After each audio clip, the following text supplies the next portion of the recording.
Henry Alvendia was back on the stand today as the defense put him through 3 hours of grueling cross-examination in the case against the couple accused of attempting to smuggle $2 million worth of ice into the island. PNC's Jolene Tovis with the report. Henry Alvendia's credibility was the focus of today's cross-examination as the defense set out to highlight his government corruption conviction and how that tied into the alleged setup of Raymond Martinez and Juanita Moser. On Monday, defense attorney Peter Perez took Alvendia through the 32 calls between the three. Today, Perez delved into the federal reports of the investigation relative to the supervision of Alvendia as an informant.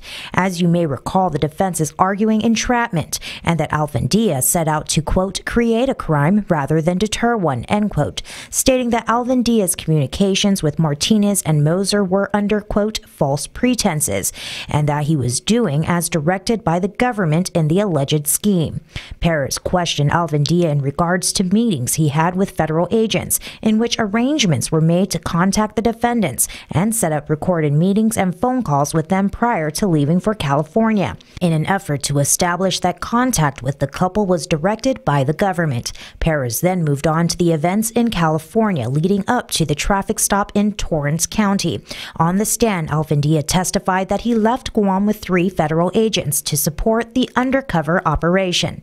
Once there, he confirmed that he was tasked with redirecting the couple from a Torrance Starbucks to a Best Buy at the Torrance Crossroad Strip Mall. According to the defense, this was done to allow Torrance Police Department to conduct a traffic stop. Alvendia, however, disagreed, stating it was because, quote, cops were around, end quote. Perez says that the plan was devised by Alvendia and the government on June 2nd, 2 days prior to the traffic stop.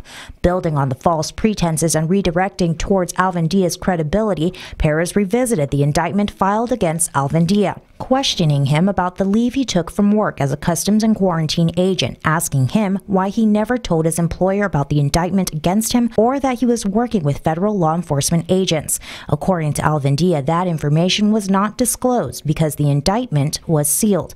But according to Perez, the true intent in sealing the documents at Alvendia's request was, quote, to keep it a secret from his employer because he was trying to benefit from cooperating with the government, end quote. Reporting for PNC News, I'm Jolene Toves.